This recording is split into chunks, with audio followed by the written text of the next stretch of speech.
Denis Diderot was a French philosopher, well-known writer and co-founder of encyclopedia. Even though he was very popular, he was living in poverty. It was in 1765 he had to help for his daughter's wedding and he did not have money. So looking at this situation, actually, what happened um, back in those days, Russia Empress Catherine the Great, she wanted to help Dennis Diderot. So what she did as a book lover, she offered this um, idea of purchasing the library from the writer for £1,000 back in those days, which is worth almost like more than $150,000 right now to him, so that he can help with the wedding. Okay. And Dennis Diderot, in fact, took the money, sold the library, and also um, could help the wedding, right? So he spent, quite lavishly. He did his daughter's wedding, but he was left with a lot of money after that. So what did he do? He bought a scarlet robe for him. He was very happy wearing that. But after that, he realized that the appearance, the, scarlet robe doesn't fit so well with his house. So what he started doing, he started actually, painting the house, bought so many things for the house, for the living room, to decorate leather chair, very nice paintings, wall paintings and all he bought. So this phenomenon became well known as Diderot effect. It is very quite common that once we purchase something, to match that, we try to buy new things. For example, you buy a shirt, then to match that, you buy pant, shoes, right? So,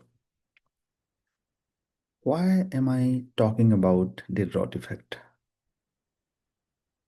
Guys, I think creating a good habit is very important. It will at least help you in your old age. Many people do not have good habits. Reason is very simple actually. They don't know how to start it. I came up with this idea of how to create a habit.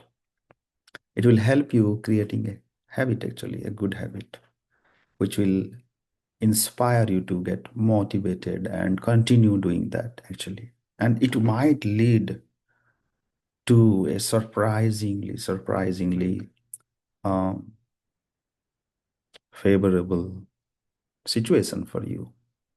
Coming up with what to do is very difficult. So let's say you are thinking about what to do, right? What habit should I do?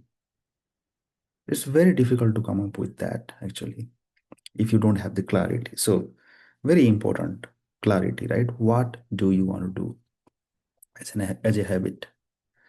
But if we simplify that, connect that with two things, one is time, another is location.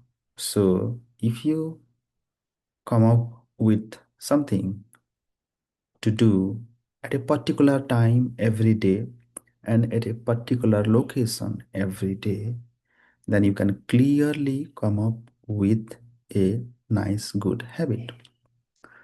For example, maybe you can say that it might be very applicable for elderly people actually, okay? But not only this will help for them, but anyone can follow this beautiful formula to come up with a habit. So for example, let's say you tell yourself that every day 6 a.m. I will go to this temple, right? So time is fixed now, 6 a.m. and where you are going at 6 a.m. You came up with this idea, right? Every day, if you follow that, it becomes a habit, and your purpose is what here? What habit did you create it here? Worshipping God, right? Very common, very easy to follow. The same exact formula you can utilize, you can use for coming up with new ideas and new habits. In fact, I was talking to one of a very senior lady here in my cohort, and she is almost, in fact, in US, retiring is like you need not have to retire. Actually, people do not even retire because they don't know what to do after retirement. So she was, in fact, had the same, um, she told me the same thing. What will I do after retirement? So I'm trying to come up with a schedule every day for me to continue till I die. So if you don't have a schedule, right, it's very difficult to spend your time. If you are finding it very hard to come up with a habit, at least come up with one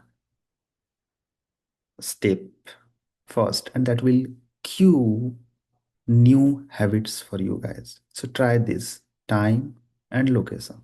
Fix it. Do something every day. That becomes a habit and it will cue new good habits for you. And it will make your life easy and fulfilling going forward. Try this. Let me know. Okay. Let me know what do you think.